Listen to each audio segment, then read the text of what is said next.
Franck Ferrand sur Europe 1, au cœur de l'histoire.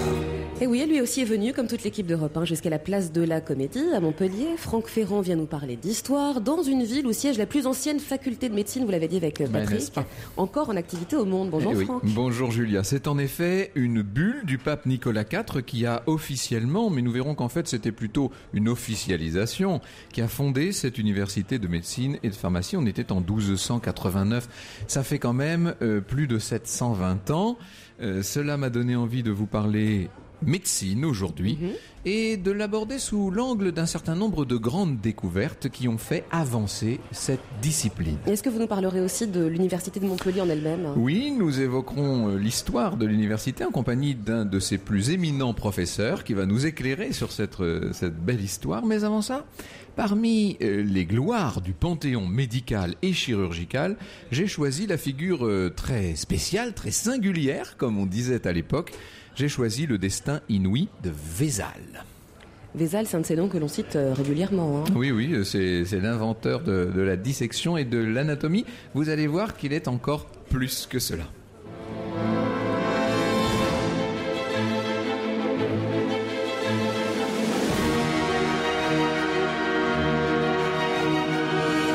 13h30, 14h30 sur Europe 1. Au cœur de l'histoire, Franck Ferrand.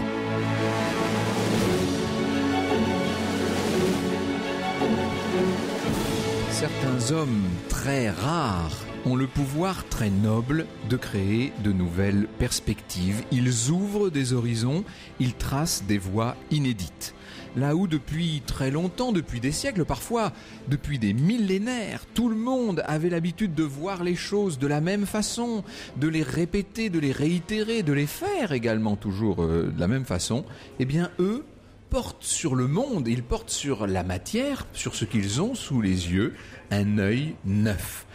Lorsqu'il était enfant, le grand-père de Léonard de Vinci, mon cher Leonardo, avait coutume de lui dire « Polocchio », ce qui, dans le patois de sa région, on est dans la région de Florence, voulait dire « ouvre l'œil ». Je pense que « ouvre l'œil », c'est le plus beau conseil, c'est le plus utile conseil que l'on puisse donner à un enfant. Eh bien, le personnage, le beau personnage auquel nous allons attacher nos pas, Julia, avait ce caractère, il avait cette intelligence qui justement permet de voir les choses par soi-même et donne la force de le faire, surtout dans un moment, vous allez voir, où ça n'était pas du tout une évidence. C'est lui qui, le premier dans les temps modernes, a eu cette idée qui nous paraît évidemment toute simple, qui nous paraît évidente aujourd'hui, mais qui en son temps était révolutionnaire pour un médecin. Cesser d'apprendre par cœur ce que l'on croyait savoir sur le corps humain et regarder soi-même comment tout ça fonctionne. Ce qui voulait dire qu'il fallait pouvoir aller regarder à l'intérieur et donc il fallait pouvoir pratiquer la dissection. Et nous sommes là au cœur du problème parce que depuis le début de l'ère chrétienne, les dissections n'étaient pas libres. L'Église s'y opposait de toutes ses forces et les médecins avaient pris pour habitude de ne plus se salir les mains, si je puis dire. Ils ne mettaient plus ou presque plus les mains dans le sang. Il pouvait passer, vous savez, un temps infini à disserter sur les humeurs, sur les flux subtils, mais il n'était pas question pour eux d'entrer dans la matière. Celui qui le premier l'a fait, celui qui est allé se salir les mains, qui a osé regarder et qui en regardant tout ça, s'est rendu compte qu'en fait, ce qu'on lui proposait n'avait quasiment rien à voir avec ce qu'on lui avait appris sur les bancs de l'école. Ce premier homme ouvert à la médecine, c'est Vézal. En fait, on l'appelle Vézal, il s'appelait son vrai nom. Je renonce à vous donner son vrai nom en flamand d'ailleurs, parce que voilà une langue avec laquelle je suis pas très familier.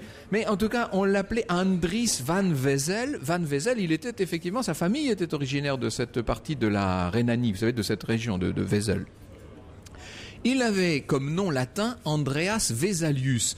Vous savez qu'on est dans ce XVIe siècle qui redécouvre l'antique et qui prend grand plaisir à tout latiniser. Eh bien, on avait l'habitude, lorsqu'on était médecin à l'époque, grand médecin, même petit du reste, j'ai des exemples assez cocasses sur le sujet, de se donner un nom latin. Et donc, lui, c'était Vesalius, d'où ce nom de Vézal qui nous est, resté.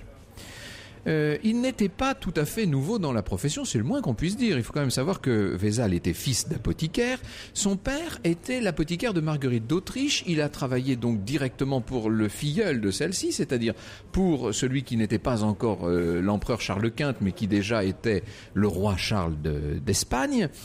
Son grand-père était lui-même le médecin de Maximilien d'Autriche, et son arrière-grand-père était celui de Charles le Téméraire. Donc vous voyez qu'il y a une grande tradition, mais comme souvent dans toutes ces lignées, à cette époque c'était des lignées, on était médecin de père en fils, etc. Et en l'occurrence, il y a cette espèce de grande tradition chez les Van Wezel, on est médecin de la cour, et en l'occurrence donc de Marguerite d'Autriche. Là où habite le gamin, on est dans la région de Bruxelles, on est tout près du fameux gibet. Vous savez qu'à cette époque, les exécutions capitales étaient très fréquentes et qu'il y avait toujours un endroit sur lequel non seulement on exécutait les condamnés, mais où on les exposait. Donc ce fameux gibet. Eh bien, le mont de Gibet, qu'on appelait le mont de la Potence de Bruxelles, était vraiment tout près de chez les Van Wezel. Et ce qui est incroyable, c'est que l'occupation préférée du gamin, lorsqu'il est vraiment tout petit, c'est d'aller sur place voir les corps en décomposition. Et il ne se contente pas de regarder les corbeaux piqueter les yeux des pendus, comme nous le dit François Villon. Il va vraiment regarder les corps de très près. Lorsqu'il en a la possibilité, il regarde comment ça se passe à l'intérieur de tout ça. Et l'on dit même qu'il va jusqu'à... Ça, c'est la légende vésalienne. Mais c'est une légende qui nous donne, je pense, la tonalité du personnage. Il va tout petit jusqu'à emprunter, si je puis dire, des ossements et à les rapporter chez lui. Donc il y a vraiment cette passion. Il a le sens de la médecine. Il va faire médecine, ça c'est tout à fait naturel. Alors, est-ce qu'il est venu? Grande question. Et je pose la question sous quelques dizaines de pères Dieu très attentifs au sujet. Est-ce qu'il est venu faire ses études à Montpellier? Nous en disserterons tout à l'heure. Rien n'est moins sûr. Ce que je peux vous affirmer, en revanche, c'est qu'il est bien passé par la faculté de médecine de Paris, par le collège royal de médecine. À Paris, on va dire qu'il y a comme ça des tropismes. À Paris, il trouve un logement. Il est étudiant, donc il loge comme il peut chez l'habitant. Et le logement que trouve notre jeune Vézal se trouve rue de la Grange-aux-Belles. Et la rue de la Grange-aux-Belles, ça donne directement sur les grandes fourches, ce qu'on appelait les fourches de grande justice, c'est-à-dire le gibet de Montfaucon. Quand on dit le gibet de Montfaucon, attention, on n'est pas dans un western, on n'est pas c'est pas un simple gibet de pendu, vous savez. Non, c'est une espèce d'immense construction qui fait 5 étages avec des arches. Il y a 8 arches par étage et sur chaque arche, il y a un pendu. Je vous dis qu'à l'époque, la justice ne plaisante pas, évidemment. Et donc, c'est une matière première extraordinaire pour ceux qui s'intéressent de près au corps humain, parce que c'est grâce à ces corps de condamnés, évidemment, qu'on va pouvoir faire des progrès en médecine. Et très vite, on voit notre Vézal s'intéresser à ce gibet de Montfaucon. Il vient demander des corps, tout simplement, pour les étudier. Il fait ça très discrètement, bien sûr, dans sa cave, enfin le plus secrètement possible. Mais néanmoins, ça va lui donner un véritable tour de main. Et bientôt, la réputation au sein même des étudiants à la Sorbonne, la réputation de Vézal commence à se faire. On sait qu'il est l'homme qui sait disséquer les corps humains et qui, sur le sujet, en sait beaucoup plus que les autres.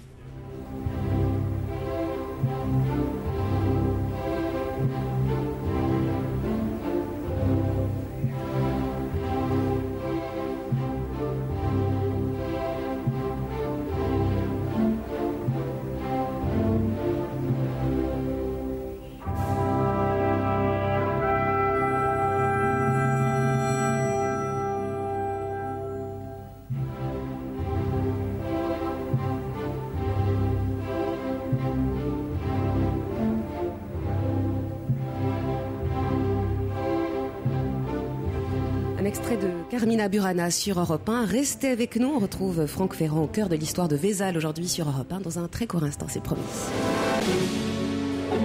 Au cœur de l'histoire se poursuit sur Europe 1, toujours en direct et en public. Sous vos applaudissements, ça fait plaisir. Ça, c'est pour prouver qu'il y a du monde. Prouver qu'il y a du monde quand même.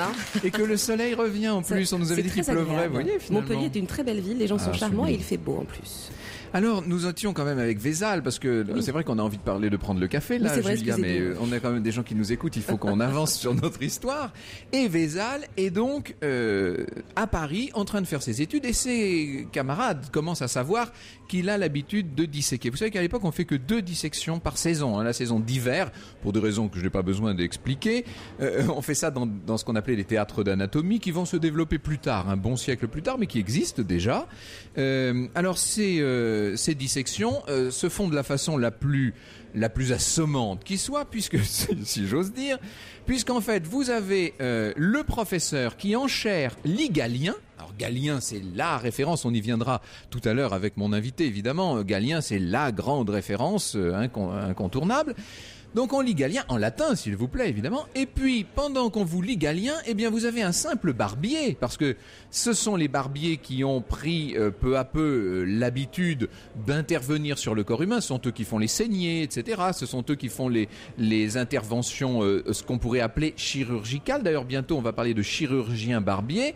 Donc c'est un barbier qui découpe le condamné qu'on a réussi à récupérer comme ça, et devant les étudiants, et qui essaie de faire coller ce qu'il découpe, souvent mal, voire très mal, et d'ailleurs il y a une description de Vézal lui-même, si j'ai le temps tout à l'heure je vous la dirai parce que c'est assez drôle, pendant que donc le prof lit le texte, l'autre découpe et on essaie de faire coller la réalité avec ce que dit Galien. Mais le problème, c'est que ce que dit Galien n'a pas grand-chose à voir avec la réalité observable. Alors un jour, il se trouve que le barbier est absent et les camarades de Vézal, sachant très bien que lui a l'habitude et le tour de main, vont proposer au professeur, le professeur c'est Jacques Dubois, qui se fait appeler Jacobus Silvius, Silvius le bois, vous voyez, c'est bon. Et donc Silvius autorise non pas Galien qui est enterré depuis 14 siècles, mais autorise Vézal à faire lui-même la dissection. Mais alors là, attention, il le fait d'une manière tellement artiste, avec une telle intelligence dans le geste et dans les doigts, que c'est une révélation non seulement pour les étudiants qui sont là autour de lui, mais pour le professeur lui-même, et parmi les étudiants, il y en a un que je veux citer, c'est Michel Servet, que ça va marquer à vie, cette fameuse dissection de Vézal. Servet est un élève d'une certaine université de médecine de Montpellier, et vous savez que c'est lui qui finira mal, puisque dans la Genève calviniste, il sera, sur ordre même de Calvin, condamné et brûlé pour hérésie. Nous sommes en juillet 1536 quand intervient un coup de théâtre historique. Vézal est à Paris pour faire ses études, mais malheureusement le royaume de France, on est sous le règne de François Ier, reprend la vieille guerre avec l'Empire de Charles Quint. Or, quand vous êtes vous-même flamand, vous faites partie du Saint-Empire germanique. Et donc, évidemment, pour les étudiants flamands, il n'est pas possible de rester à Paris. Et on va donc voir Vézal reprendre le chemin de sa maison natale. Le revoilà à Louvain. Il va faire là un premier mémoire de médecine, donc il est médecin, si l'on peut dire, il n'est pas encore docteur. Et puis il cherche où il pourrait terminer ses études, et la grande université, après Montpellier, je vous rassure, la grande université de l'époque, c'est évidemment celle de Padoue. Pourquoi celle de Padoue ? Parce qu'elle est sous le patronage de la Sérénissime République de Venise, qu'elle n'obéit en rien à l'Inquisition et que les recherches s'y font dans un climat de liberté qui n'a rien à voir avec ce qu'on connaît dans les autres universités. Et voilà donc notre Vézal qui prend le chemin de Padoue. C'est là qu'il sera fait docteur en décembre 1537 et aussitôt qu'il a son titre, on lui colle la chaire d'anatomie et de chirurgie c'était l'ancienne chaire de Colombo, dans l'université de Padoue. Et il se trouve que ça tombe plutôt pas mal. Dès le premier jour, on lui annonce qu'on vient de condamner à mort un tout jeune homme vigoureux de 18 ans. Donc il va avoir de la chair fraîche, si je puis dire, à montrer à ses étudiants. Il commence brillamment et très fortement, Vézal. Il y aura de nombreuses dissections dans la suite. Il faut savoir que Vézal s'entend très bien avec le juge Contarini et que Contarini va jusqu'à, peut-être pas condamner, mais en tout cas retarder ou avancer certaines exécutions en fonction des besoins des cours de Vézal. Vous imaginez comment les choses peuvent se faire. Tout ça ne manque pas de couleur locale, évidemment. très vite, en avril 1538, on voit Vézal publier de premières planches d'anatomie. C'est sa façon à lui. Ce sont de très beaux dessins. Ce ne sont pas encore les grandes planches qu'on connaîtra plus tard, mais ce sont déjà de belles planches. Entre parenthèses, ce sont les plus rares et les plus chères encore. Et ce sont des planches destinées aux étudiants. Elles ont un caractère encore relativement pratique. Il va très vite s'acoquiner avec son compatriote Jan van Calcar, notre Vézal, et c'est Calcar qui fera désormais tous les grands écorchés, vous savez, tous ces grands dessins d'anatomie extrêmement spectaculaires et qui vont littéralement révolutionner la science anatomique. Calcar n'est pas n'importe qui, hein, c'est un élève de Titien, mais je ferme cette parenthèse-là, ça nous entraînerait un petit peu plus loin. En attendant, Vézal essaie de faire comprendre ce que lui-même a vu et compris. Il publie notamment une lettre sur la saignée qui va l'opposer à un certain nombre de ses grands confrères de la grande faculté italienne tout proche de, enfin pas trop loin de Padoue, c'est celle de Bologne. Ce qu'il faut bien comprendre, c'est que plus Vézal fait de dissections, plus il publie de planches, plus il intervient sur l'anatomie et plus on se rend compte que Galien s'est trompé. Et c'est un jour où il est invité par le professeur Corti de Bologne à disséquer devant ses propres étudiants que Vézal va faire une découverte incroyable parce qu'il se rend compte qu'au lieu de lui mettre seulement un cadavre humain, il arrive dans l'amphithéâtre et il a un cadavre humain et 2 cadavres de singes. Et il commence par disséquer les singes et la stupéfaction, ce qu'il découvre ressemble mais comme 2 gouttes d'eau aux descriptions de Galien. Et là, il a compris ce qui s'est passé en fait. C'est que ce que l'on croyait être des descriptions du corps humain par Galien étaient tout simplement des descriptions sur des singes qui à l'époque avaient été faites sur des singes. Et ça va donner, si vous me passez l'expression, un terrible coup de vieux à toute la pensée galiéniste, évidemment. Il revient à Padoue, c'est là qu'il publie son fameux livre qu'on va appeler la Fabrica, hein, qui est le grand ouvrage d'anatomie de Vézal. Il publie aussi l'Épitomée, ça c'est intéressant, ce sont des planches qui sont destinées uniquement aux étudiants et qui sont en 2 parties. Vous avez sur la partie gauche des organes que vous pouvez découper et que vous venez coller sur la partie droite qui est le fond en quelque sorte anatomique. C'est d'une pédagogie dessillante pour l'époque et c'est évidemment ce qui va faire avancer la connaissance dans le domaine. C'est tellement important ce que vient de faire Vézal à ce moment-là qu'évidemment il sera plagié, copié. Il y a des éditions d'Épitomée à peu près partout en Europe. Il laisse faire, il se dit qu'après tout, c'est le savoir qui progresse et que grâce à lui, c'est la vérité qui s'accomplit. Au cœur de l'histoire revient dans un instant sur Europe 1. Au cœur de l'histoire se poursuit sur Europe 1 et nous sommes toujours place de la Comédie à Montpellier où le public est conquis par le destin de Vézal, Franck Ferrand. Et nous sommes en compagnie de Thierry Lavabre-Bertrand qui est professeur à la faculté de médecine de Montpellier et qui tout à l'heure, dans la deuxième partie de cette émission, va nous permettre de revenir non seulement sur Vézal et sur les débuts de l'anatomie, mais d'une façon générale sur toute cette extraordinaire histoire de la médecine en général et puis de la faculté de médecine de Montpellier en particulier. Donc je vous ai dit que Vézal était devenu une sorte de référence. Il est encore très jeune, c'est ça qui est incroyable. C'est qu'à 30 ans, ce type est devenu une célébrité à l'échelle du continent. Il est tellement célèbre que l'empereur en personne, Charles Quint, a besoin de ses services. Après tout, c'est la tradition familiale, je vous l'ai dit. Oui, c'est vrai. Il le fait donc venir auprès de lui à Tolède et Madrid en juillet 1543. Il sera désormais le chirurgien de la cour. Ça ne l'arrange pas tellement, ça, Vézal. Il préfère être dans son amphithéâtre, il préfère faire avancer la recherche, il aime mieux être au contact des étudiants et de l'anatomie que de jouer les médecins de cour. D'ailleurs, dans une cour d'Espagne, parce que c'est l'empereur du Saint-Empire romain, mais en l'occurrence, il vit évidemment en Espagne et c'est bien l'étiquette de la cour d'Espagne qui est en vigueur, une cour d'Espagne qui est particulièrement austère et difficile. C'est d'ailleurs dans le cadre de ses fonctions auprès de Charles Quint, ou plus exactement auprès de son successeur Philippe II, puisque vous savez que Charles Quint va abdiquer en faveur de son frère et de son fils. Donc c'est dans le cadre de ses fonctions auprès de Philippe II qu'il est appelé, notre Vézal, en 1559 au chevet du roi de France qui vient de subir un terrible accident au cours du tournoi des Tournelles. Vous savez que la lance de Montgomery est entrée dans le crâne de Henri II, et qu'elle le lui a traversé de part en part et l'agonie du roi va durer 5 jours et 5 nuits. C'est interminable. On fait venir le grand chirurgien français de cette époque, dont je n'ai encore pas prononcé le nom, Ambroise Paré. Et Ambroise Paré ne trouve rien de mieux que de demander à son secours le médecin de l'empereur, donc Vézal. Là, on est en 1559, c'est-à-dire 3 ans et demi après la publication définitive de la Fabrica. Parce qu'il y avait eu une première édition, je vous l'ai dit tout à l'heure, en 1539, et puis Vézal n'était pas très satisfait parce que dans cette première édition, il avait encore donné quelques gages aux galliénistes. Il était encore relativement prudent par rapport à la tradition des anciens. À partir de 1555, il écrit et il décrit les choses telles qu'il les voit. Et à partir de 1555, on peut dire que la révolution anatomique est en cours grâce donc à ce personnage de Vézal. Évidemment, il ne va pas se faire que des amis, Vézal. On essaie par tous les moyens de l'attaquer.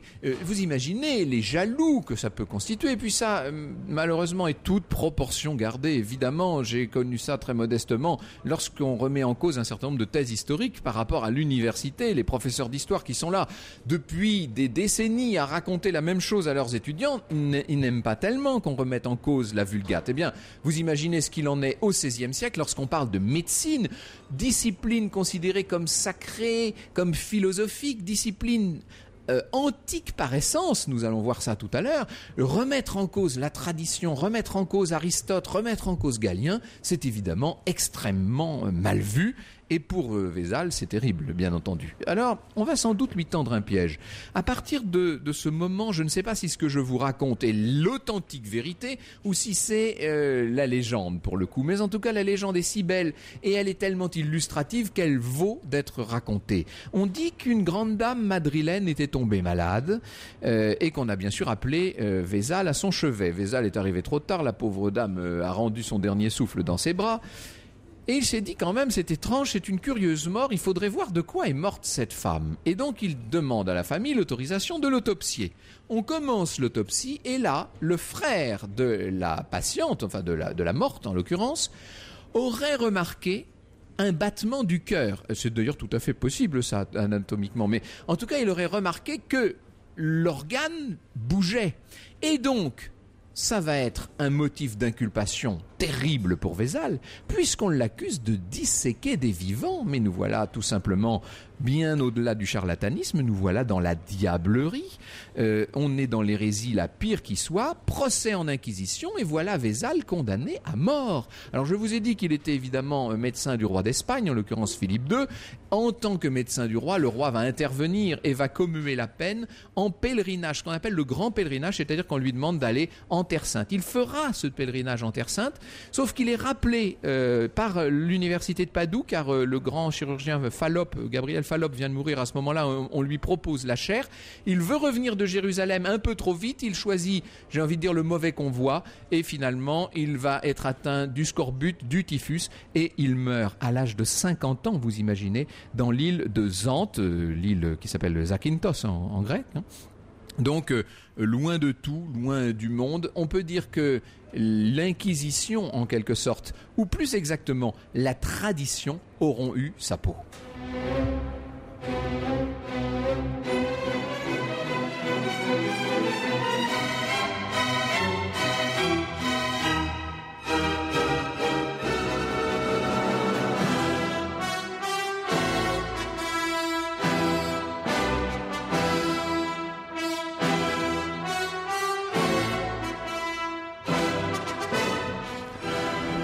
La symphonie du Nouveau Monde. Oui, parce que c'est un petit clin d'œil, mais il faut se faire plaisir, parce que je me suis dit que finalement la symphonie du Nouveau Monde, c'était un moyen de montrer jusqu'où était allé notre Vézal. Il a bien ouvert un nouveau monde, un monde de science, dans un univers qui jusqu'ici était un univers de tradition. Donc voilà pourquoi vous entendez ces quelques accents de Dvorak. Dans la deuxième partie de cette émission, nous recevrons donc notre professeur à l'université de Montpellier. Nous serons en ligne également avec l'auteur d'un très beau livre sur Gloire et les impostures de la médecine. Nous parlerons de cette extraordinaire histoire de la médecine et des médecins. Toujours depuis Montpellier, où le public vous attend. Franck, merci à tous de votre fidélité. 14h.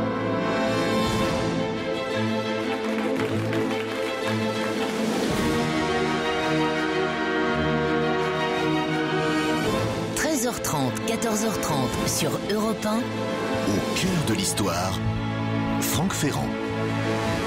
Et on vous retrouve, Franck, avec votre invité, vous l'avez cité tout à l'heure, Thierry Lavabre-Bertrand, qui est professeur d'histologie à la faculté de médecine de Montpellier. Professeur d'histologie et de cytologie, en effet, docteur en histoire, secrétaire de la Société montpelliéraine d'histoire de la médecine et membre de l'Académie des sciences et lettres de Montpellier. Je cite tous ces titres, ce n'est pas mon habitude, monsieur Lavabre-Bertrand, mais si je le fais, c'est parce que il y a dans toute cette titulature, évidemment, là aussi, l'effet d'une tradition.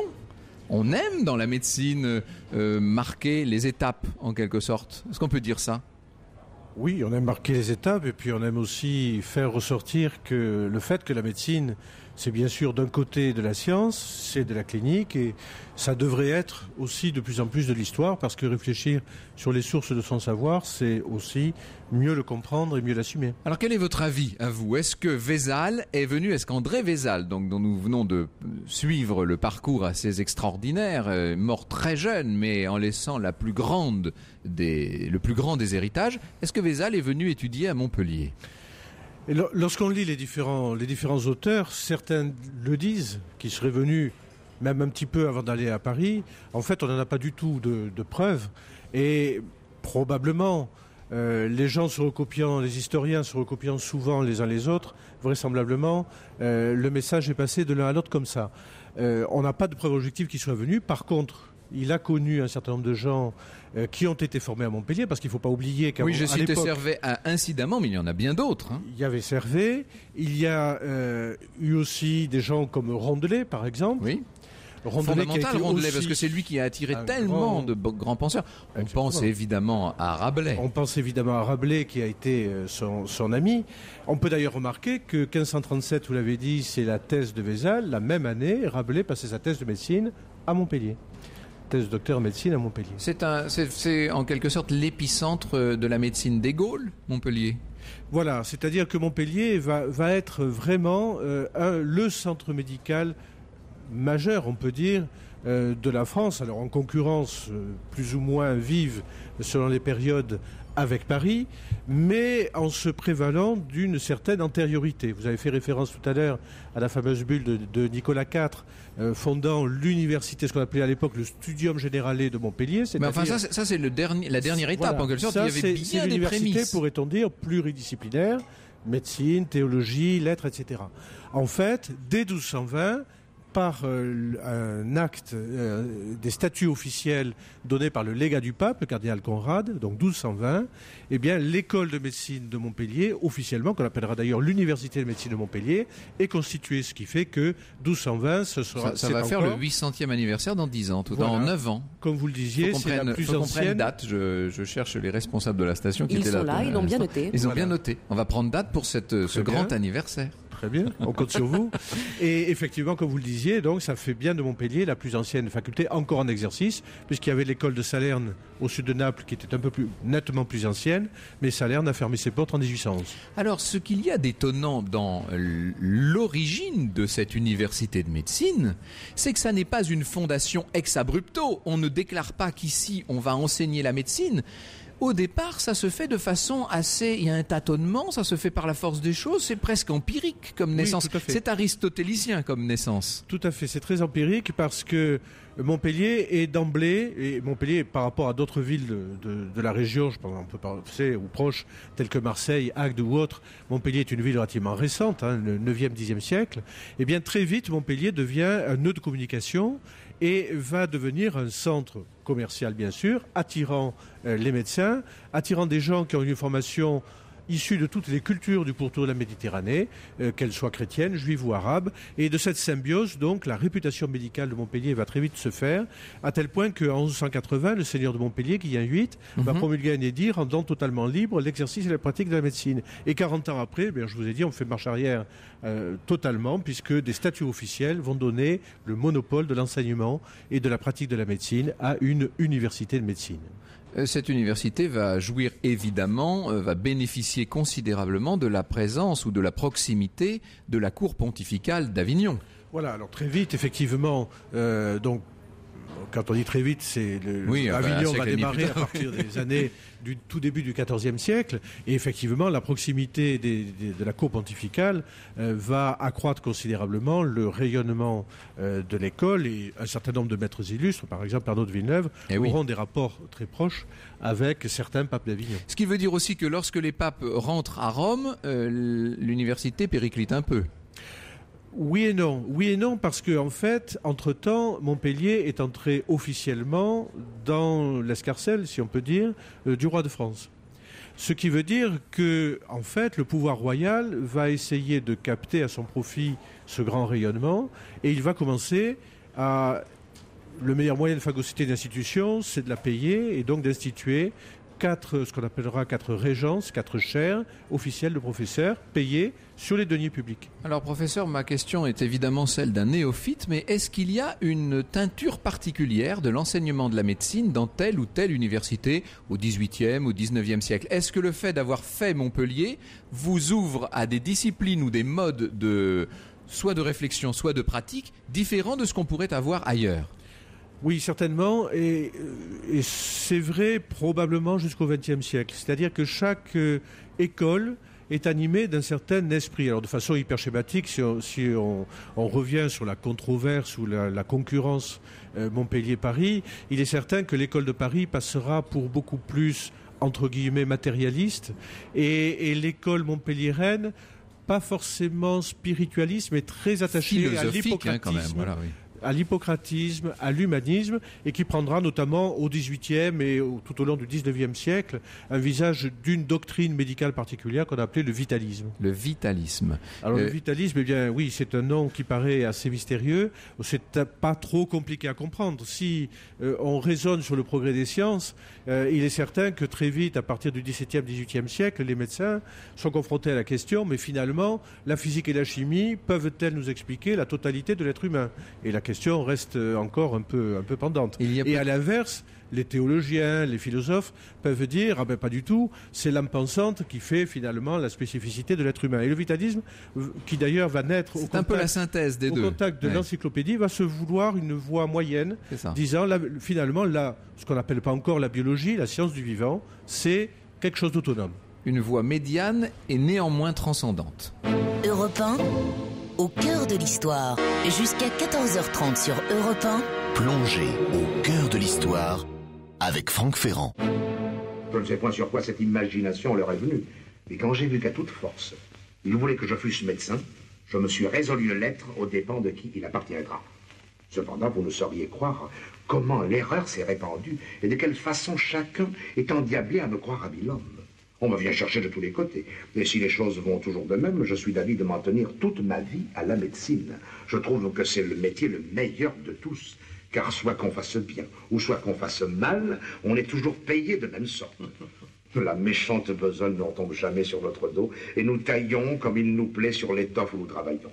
Un cordonnier, en faisant des souliers, ne saurait gâter un morceau de cuir qu'il n'en paye, il est pas gassé. Mais ici, l'on peut gâter un homme sans qu'il n'en coûte rien. Les bévues ne sont point pour nous, et c'est toujours la faute de celui qui meurt. Enfin, le bon de cette profession est qu'il y a parmi les morts une honnêteté, une discrétion la plus grande du monde. Et jamais on n'envoie se plaindre du médecin qui l'a tué. Il est vrai que les morts sont fort honnêtes gens sur cette matière. Une petite pierre dans votre jardin et dans celui des médecins, c'est un clin d'œil. Évidemment, vous avez reconnu Fernandel dans Le Malade imaginaire, dit de Molière, et évidemment, je ne rouvre pas du tout ce débat-là aujourd'hui. Est-ce que néanmoins, derrière ces propos un peu calomniateurs, ne se cache pas une vérité, si je puis dire, c'est-à-dire que la médecine reste quand même une science d'observation et d'interprétation? La médecine, bien entendu, est une science d'interprétation, d'observation. Et vous avez longuement parlé de Galien précédemment, et c'est vrai que ce qu'on a reproché à Galien, c'est d'avoir bâti toute une anatomie sur de l'anatomie animale, ce qui prouve bien que même dans le monde antique, on ne pratiquait pas tellement que ça la dissection humaine, et que l'œuvre de Galien a été canonisée au point que, comme vous le disiez, elle a été répétée, et que finalement on essayait, lorsqu'on disséquait, du moins dans les premiers temps de la dissection, de faire coller ce que l'on voyait avec ce qu'il y avait dans les ouvrages. Et on a un certain nombre de vignettes de manuscrits du Moyen-Âge qui sont extrêmement démonstratives à ce point de vue, sachant que la pratique de l'anatomie, de la dissection, recommence en Italie à la fin du XIIIe, en France au début du XIVe, mais de façon extrêmement réduite, puisqu'on en était pratiquement à une anatomie, comme on disait alors, tous les 2 ans. Alors Thierry Lavabre-Bertrand, je vous propose un autre petit extrait d'une autre pièce de théâtre. On a vu Molière se moquer des médecins. On va entendre ce qu'en pensait évidemment le Jules Romain de Knock. Nous avons, cher monsieur Mousquet, 2 des plus beaux métiers qu'on connaisse. N'est-ce pas une honte que de les faire peu à peu déchoir du haut degré de puissance et de prospérité où nos devanciers les avaient mis? Le mot de sabotage me vient aux lèvres. Oui, certes. Toute question d'argent à part. Bien entendu, bien entendu. Dans un canton comme celui-ci, nous devrions, vous et moi, ne pas pouvoir suffire à la besogne. C'est juste. Je pose en principe que tous les habitants de ce canton sont, ipso facto, nos clients désignés. Tous? Oh, c'est beaucoup demandé. Oui, je dis tous. Il est vrai qu'à un moment ou l'autre de sa vie, chacun peut devenir notre client par occasion. Par occasion? Mais pas du tout. Client régulier, client fidèle. Encore faut-il qu'il tombe malade. Tomber malade. Vieille notion qui ne tient plus devant les données de la science actuelle. La santé n'est qu'un mot qu'il n'y aurait aucun inconvénient à rayer de notre vocabulaire. Pour ma part, je ne connais que des gens plus ou moins atteints de maladies plus ou moins nombreuses, à évolution plus ou moins rapide. En tout cas, c'est une très belle théorie. C'est une très belle théorie, dit le pharmacien à ce médecin. Knock, évidemment interprété, vous l'avez reconnu, par Louis Jouvet. C'est une caricature, bien sûr, mais je vous promets que je connais quelques membres du corps médical qui ne sont pas très loin de penser ça. Cela dit que la maladie est partout et qu'il faut lutter comme en guerre contre elle tous azimuts. Bon, mais est-ce que on ne peut pas dire que... Alors là, on est au tout début du XXe siècle. Ce qui s'est passé au XIXe siècle, c'est la seconde révolution en quelque sorte, c'est l'avènement de la médecine, alors avec un grand M. C'est le grand siècle de la science médicale. Oui, vous le dites, c'est la deuxième révolution biologique, ce qui veut bien dire qu'il y en a eu une première, et que peut-être juste avant cette première, c'est l'épopée que vous avez contée tout à l'heure, qui est celle de Vézal, c'est-à-dire le retour. Finalement, la Renaissance, c'est un double mouvement en médecine. C'est d'une part essayer de mieux comprendre les anciens, c'est-à-dire non plus de les lire dans les traductions à partir de l'arabe, etc., qui forcément, vu le nombre d'intermédiaires, s'était largement dégradé, mais de revenir au grec, parce qu'on commence à apprendre le grec, et puis d'autre part, apprendre les sciences de la nature et au premier chef, l'anatomie. Vous avez décrit Vézal, on a cité le nom de Rondelet tout à l'heure. Rondelet, dit-on, était tellement passionné d'anatomie qu'il avait disséqué sa femme, dit-on, 2 de ses enfants et quelques-uns de ses amis, tellement l'art de l'anatomie lui paraissait important. Alors professeur, nous avons en ligne Jean-Jacques Lefrère qui vient donc de publier avec Patrick Berche aux éditions Perrin Gloire et imposture de la médecine. Bonjour Jean-Jacques Lefrère. Oui, bonjour. Vous avez entendu que j'ai mis tout à l'heure un extrait du Malade imaginaire, c'est un clin d'œil aussi pour vous ça, mais pour une fois ensemble, nous ne parlerons pas de Corneille Molière, nous parlerons de médecins et de grands médecins. Oui. Ce que vous avez fait, c'est en quelque sorte c'est la via sacra, c'est toutes les grandes heures d'une discipline qui est passée par des hauts et par des bas. Oui, tout à fait. En fait, au départ, notre projet était plutôt d'écrire avec Patrick Berche je dirais ce qui avait été les faux pas de la médecine. Et il y a une phrase de Proust qui est souvent citée. Lui était frère, fils de médecin et patient lui-même avec l'asthme. Mais il a écrit dans La recherche du temps perdu un passage où il dit que finalement la médecine, au cours du temps, a été une sorte d'accumulation de petites erreurs, de faux pas, d'erreurs, etc. Mais d'où sont sorties quelques grandes vérités qui ont fait la médecine. Et c'est assez bien vu parce que si on considère les grandes étapes de la médecine, on se rend compte qu'on a des noms qui ont créé des disciplines à part entière. Là, vous évoquiez Vézal pour l'anatomie, William Harvey pour la circulation du sang. Donc vous racontez ça à chaque fois comme une sorte de C'est une histoire que vous racontez. Ce sont chaque fois des grandes aventures personnelles d'individus hors du commun. Laennec et le stéthoscope, par exemple. Le stéthoscope, et ils ont une caractéristique, et c'est vrai pour Harvey, la circulation du sang, c'est vrai pour Laennec, et c'est tout aussi vrai pour Vézal, c'est qu'ils se sont heurtés à l'opposition et à l'incrédulité de leurs contemporains. Et parfois, ça leur a coûté cher, comme à Vézal ou même à Laennec, qui a vu sa carrière freinée à un moment donné. Donc, ils ont eu beaucoup de mal. Semmelweis, par exemple, qui est celui on dit qu'il a touché les microbes sans les voir, et il a été vraiment le fondateur de l'asepsie moderne, a fini sa vie de manière tout à fait tragique, et en but à une opposition quasi générale. Bref, ils ont eu tous beaucoup du mal à imposer ce qui aujourd'hui nous paraissait presque comme une évidence de bon sens, se laver les mains avant d'opérer, ou pour bien connaître l'anatomie, mieux vaut l'avoir sur un cadavre qu'on dissèque que dans des livres. Mais on oublie à quel point ils ont eu une opposition très très forte. Et ça me fait toujours réfléchir aussi quand il y a de grandes découvertes contemporaines. Certaines sont contestées, alors souvent à bon droit, parce que la médecine a aujourd'hui, et la recherche en général a aujourd'hui des moyens de vérifier très vite les choses, de les affirmer ou de les infirmer, mais il faut toujours garder une arrière-pensée qu'il y a peut-être dans toute théorie nouvelle, médicale, scientifique, biologique, même si elle est contrée de manière forte, il y a peut-être une part de vérité ou d'intérêt, une curiosité nouvelle. Oui, donc, sans doute. C'est ce que nous enseigne le passé par rapport à ce qui se passe aujourd'hui. Mais vous évoquiez effectivement Quand on parcourt votre ouvrage, quand on avance, on a envie de dire que le temps s'obscurcit quand même. Et la fin du livre est assez redoutable quand même. Il y a in coda venenum. Oui, elle est sombre parce qu'en fait, on est tenté de penser que les progrès s'accumulant, les progrès médicaux, les progrès, presque éthiques, la médecine elle-même, et on se dit la conception même qu'on peut avoir de la discipline. Tout à fait. Ce métier qui est à la fois une science et un art, et on se dit que finalement, le temps passant, les découvertes s'accumulant, on est à l'abri des erreurs épouvantables, finalement, comme il y a pu y en avoir dans le passé. Mais en fait, le XXe siècle nous a montré, à travers de grands drames, l'affaire du thalidomide, par exemple, avec tous ces bébés qui sont nés mal formés, ou l'enquête de Tuskegee, qui est moins connue en Europe qu'aux États-Unis, où on a observé l'évolution naturelle de sujets noirs atteints de syphilis sans les traiter, justement, pour ce qui paraît monstrueux, alors qu'on avait des thérapeutiques. Bref, le XXe siècle a eu des épisodes de drames de santé publique qui sont très très forts et qui font douter un peu presque du mot civilisation, alors qu'on serait tenté de les rejeter dans le passé. Oui, il y a un côté parfois très froid. C'est évidemment la fameuse enquête de Tuskegee, notamment. Qui est d'un cynisme. Il faut que vous racontiez ça en un mot. Mais... Oui, disons que ce sont des savants américains nous sommes en plein XXe siècle. L'enquête a duré jusqu'à il y a 30 ou 40 ans, et les dernières publications ont eu lieu dans des grandes revues scientifiques qui existent encore. En fait, c'était une observation qui était pilotée par le ministère de la Santé américain avec des scientifiques qui visaient à observer l'évolution naturelle et parfois dramatique de la syphilis chez les sujets noirs, auxquels on expliquait que c'était pour le bien de la science, qu'ils seraient pris en charge même pour leur enterrement. Enfin, vous voyez, ça allait très très loin, mais on ne les traitait pas pour voir l'évolution naturelle. Et il a fallu qu'il y ait un article de presse qui dénonce l'affaire.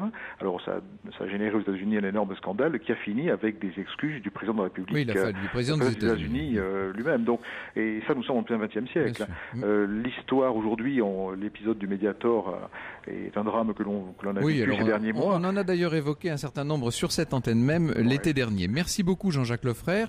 Je rappelle le titre de l'ouvrage que vous avez écrit avec Patrick Berche, Gloire au pluriel et imposture de même de la médecine. C'est publié chez Perrin. Alors je vais faire une chose que je ne fais pas souvent, et Julia est témoin de ça, c'est que je ne cite généralement pas de sources, mais là, sur ce sujet, j'ai découvert une mine. Vraiment, il y a énormément de très belles publications. Alors profitons-en. Je recommande vraiment chaudement cette Histoire de la médecine ou le souffle d'Hippocrate.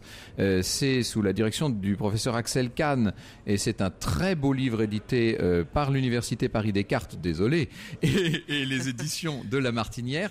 Très beau livre illustré du reste et là vous retrouverez d'ailleurs un certain nombre des planches dont je vous parlais tout à l'heure. Et puis ça vient tout juste de sortir et ça m'a passionné, de Jean-Noël Fabiani, ces histoires insolites qui ont fait la médecine. Le professeur Fabiani, vous savez, est chef de service à l'hôpital Georges Pompidou, dans le département, il dirige le département de chirurgie cardiovasculaire, et il mêle dans son propos son expérience personnelle, ses souvenirs d'étudiants et de professeurs, et puis l'histoire même de la médecine telle que nous l'avons entrouverte aujourd'hui à travers le double chapitre de Vézal et de l'université de Montpellier. Quand vous enseignez vous-même, professeur, est-ce que vous êtes attentif à l'histoire? Est-ce que cette part-là de l'enseignement vous paraît importante? Vous avez le droit de me dire non, évidemment. J'aurais mauvaise grâce à vous dire non. Puisque vous avez dit vous-même au début, c'est vrai compte tenu de tous les titres que vous avez égrenés au début. C'est vrai. Et mes étudiants le savent bien que j'aime bien faire une incidente de temps à autre sur l'histoire des choses, et la connaissance du passé devrait nous éclairer dans ses grandeurs et dans ses faiblesses. Et en même temps, elle devrait peut-être aussi nous donner de temps en temps envie d'aller plus loin. C'est un tremplin, le passé aussi. Je passe mon temps à essayer de faire comprendre ça, moi. Bien sûr. Et lorsque l'on dit, on parlait à l'instant des découvertes énormes de la médecine et qui semblent aller s'accélérant, au moins sur le XXe siècle.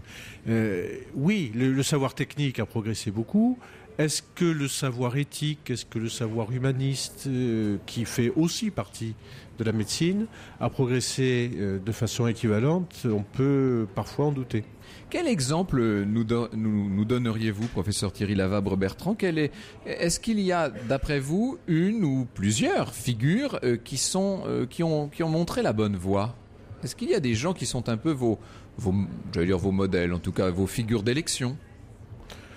Oh, il y en a un très grand nombre. Hein. Vous citiez Laennec tout à l'heure. Oui. Je pense qu'effectivement, la figure de Laennec a été la figure de quelqu'un qui avait des convictions humanistes et en plus religieuses extrêmement profondes, mais qui a aussi cherché avec obstination et au péril de sa vie, puisqu'il ne faut pas oublier que, comme beaucoup de médecins de l'époque, il est mort de tuberculose et qu'on peut se demander... Peut-être l'avait-il contracté dans sa famille parce que, semble-t-il, il avait des antécédents familiaux en ce sens, mais beaucoup d'étudiants du 19e, et ça on ne le sait pas assez, se sont contaminés dans les salles de dissection. Ils sont morts donc en apprenant leur métier. Alors nous avons parlé, nous, de médecine occidentale relativement récente, puisqu'on est quand même remonté gentiment jusqu'au XIIe siècle grâce à vous. Mais l'histoire de la médecine peut être évidemment envisagée sur une beaucoup plus grande échelle de temps et de lieu. C'est ce que fait le numéro spécial des Cahiers de Sciences et Vie dans la série, vous savez, Les Racines du Monde. Ça s'appelle La naissance de la médecine. C'est admirablement fait, ça aussi. Et là, je pense ça donne de la médecine une autre dimension également.